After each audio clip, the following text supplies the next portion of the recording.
नमस्कार सखींनो, जय हरे विठ्ठल.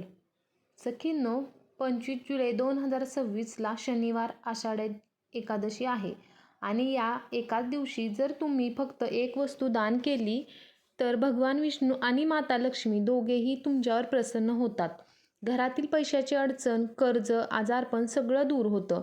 पण कोणती आहे ती एक वस्तू आणि ती दान कशी करायची? चुकीने दान केलं तर चालेल का? हे सगळं मी तुम्हाला शेवटी सांगणार आहे. त्यामुळे व्हिडिओ स्किप न करता शेवटपर्यंत बघा. सगळ्यात आधी समजून घेऊ आषाढी एकादशी म्हणजे काय? याला देवशयनी एकादशी पण म्हणतात. या दिवसापासून भगवान विष्णू 4 महिने झोपी जातात. म्हणून या 4 महिन्यात केलेला जप, दान, उपवास याचं फळ 1000 पटीनं मिळतं. आणि यंदा ही एकादशी शनिवारी आली आहे. याला शनी एकादशी म्हणतात. म्हणजे डबल पुण्य. शनीचा त्रास कमी होतो आणि रखडलेली कामे मार्गी लागतात.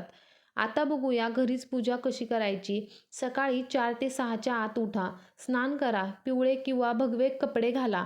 देवघर स्वच्छ करा. विठ्ठल रुक्मिणीच्या मूर्तीला किंवा फोटोला पंचामृताने स्नान घाला. चंदन, हळद, कुंकू लावा. तुळशीची माळ घाला.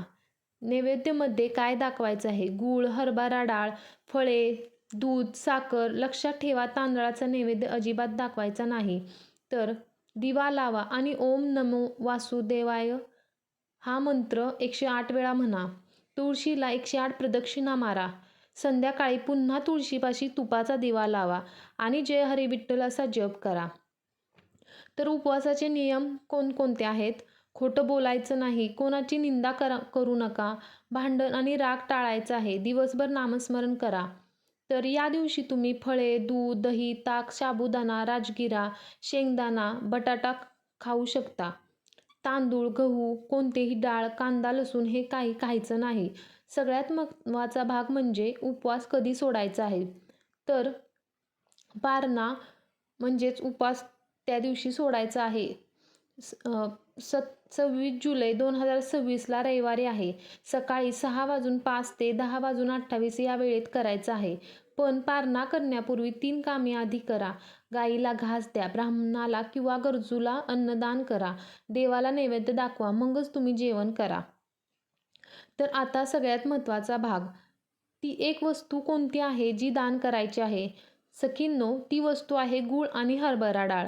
हो, फक्त गूळ आणि हरभरा डाळ. एकादशीच्या दिवशी सकाळी स्नान करून एका पिवळ्या कपड्यात थोडा गूळ आणि हरभरा डाळ बांधा. ती गाठ घेऊन आधी विठ्ठलाला अर्पण करा. नंतर तीच गाठ एखाद्या गरीब व्यक्तीला, मंदिरात किंवा गाईला खायला द्या. का दान करायची? कारण गूळ म्हणजे गोडवा आणि हरभरा डाळ म्हणजे समृद्धी.